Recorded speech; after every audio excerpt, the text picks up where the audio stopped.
Hello, everyone. Welcome back. Welcome back to the On the Shoulders of Giants YouTube channel, as well as Dr. Runoko Rashidi's Facebook profile. I am Joseph Ward, and I am here with the esteemed Dr. Runoko Rashidi. How you doing today, Doc? I'm good, brother. How are you? I am great. I'm ready to get it in. I know we had a great conversation last week.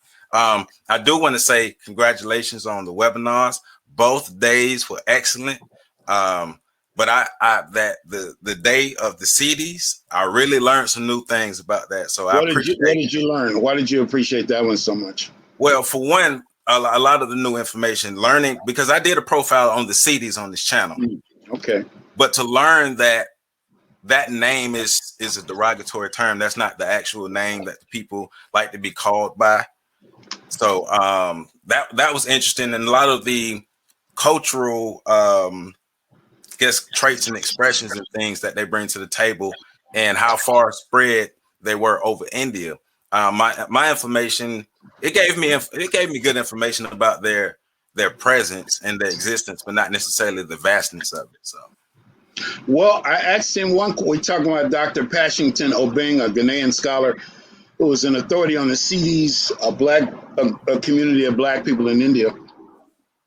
One question I asked that he never did answer, maybe he didn't do it deliberately or what, how many CDs are in existence? Okay. Because I'm not clear on that. But he said a lot of things. I could have just listened all night. And he has such a style that we really just make it very, very easy to engross yourself. Mm-hmm. But he said something at the top when he was talking about Malik Ambar and the death of Malik Ambar, probably the greatest of the CDs. He said Africans never travel alone. Their ancestors travel with them. I never heard that before. And that was profound. And to hear a brother from the continent talk about them, it was a great program, man. So we know that our webinar this weekend is going to also be great. It's going to be on the evolution of Pan-Africanism, the invasions of Africa, the capture of the people of Africa, and mostly resistance to enslavement and colonization and the evolution of Pan-Africanism. So jump in where you want to, man. So now, first, I do want to make sure people understand that your webinars will be Friday, July 23rd and Saturday, July 24th. Friday, July 23rd, the webinar will be from 8 p.m. to 9:30 p.m. U.S. Eastern Standard Time. And Saturday will be Saturday, July 24th. It's from 11 a.m. to 12:30 p.m. U.S. Eastern Standard Time. So as I was saying to you before we went live, if you all want to get information on registering, you can email me at runoko@hotmail.com, or you can go to my website, drrunoko.com. That's drrunoko.com. All right, brother Joseph. Yes, and once again, I did put the link to the webinars to register to your website. I put that in the description, so you all can just go to the description, click the link, and register. Fantastic. I appreciate you, brother. No problem. So, like I was saying, I'm a part of a generation, and there are generations under me who a good number of people believe. How old are you, brother? I'm 37 years old. So, I thought you were younger than that. And you grew up in Florida, North Florida. Okay, I'm Tallahassee, Florida, right?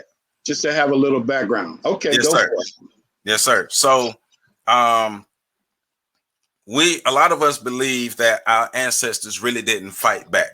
A lot of us believe that our ancestors pretty much just laid down and allowed themselves to be overtaken, overran, and oppressed and dominated. I believe a lot of that comes from a lot of the images and information that we were taught and how it was taught to us.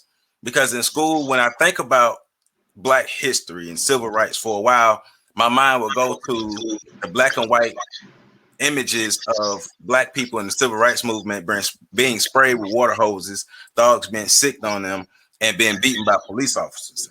So we're shown these images over and over and over and over. And so a lot of us start to believe that that's what it was, not really believing that, or even knowing that from the time Europeans showed up in the Americas, you had people who were resisting them. You had people who were fighting back. African people always fought back. And that's one thing that I do want to make sure that we highlight here today. And I've highlighted on videos in the past, but our ancestors always fought back, and we have the information to prove. We have the people, we have the names. And so that's why I'm glad we're here today, so we can go further into that and give people more information, more insight on the leaders. Yes, sir. What difference would it make if people did know the truth? That we all always fought back. What difference would it make, do you think?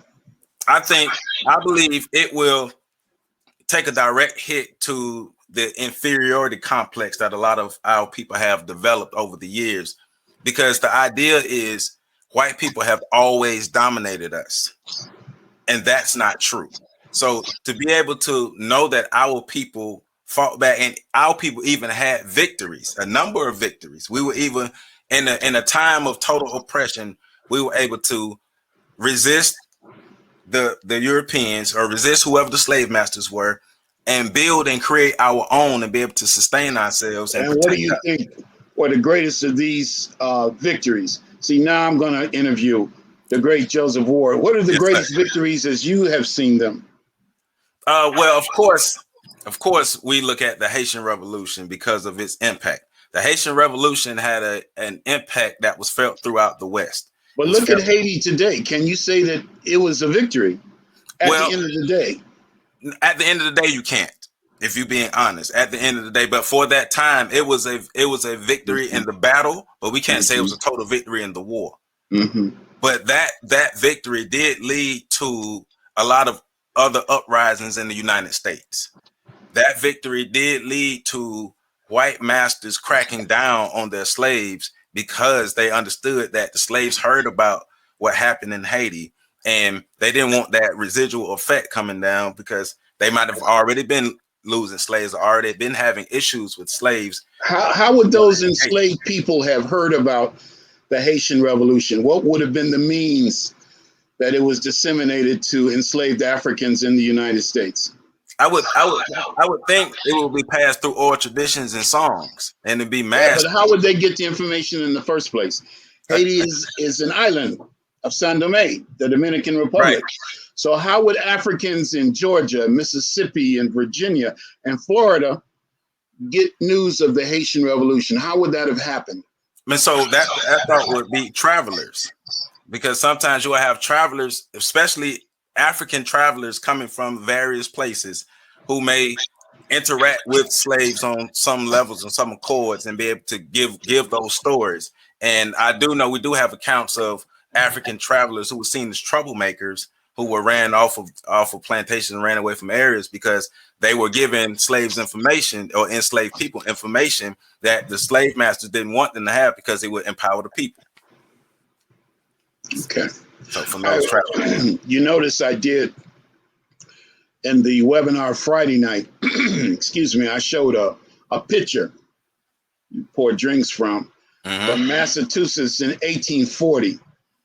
And it was in the image of Toussaint L'Ouverture, one of the greatest leaders of the Haitian liberation struggle. And I wondered, this was in a museum in North Carolina, but it was from somebody owned it in Massachusetts. And I couldn't help but wonder how they would have known about that. And did it belong to a Haitian household? Or who I know that there are a lot of Haitians in Boston and around that area today. But all of it tells me how little we actually know. We know a lot, but in the overall scheme of things, how little we actually know about our own history and what we did and the details of it. And it's fascinating to me. Yeah, that is true, because like you say, we do have details, but just we really don't know how many details are left out of the full story. We really don't know how vast it is or how deep it is.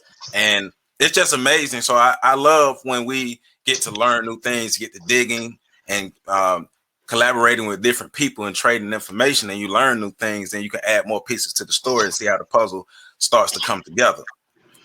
Let's talk about another form of resistance, and that is, I guess you would call it Marronage, or the Maroon communities. Now, resistance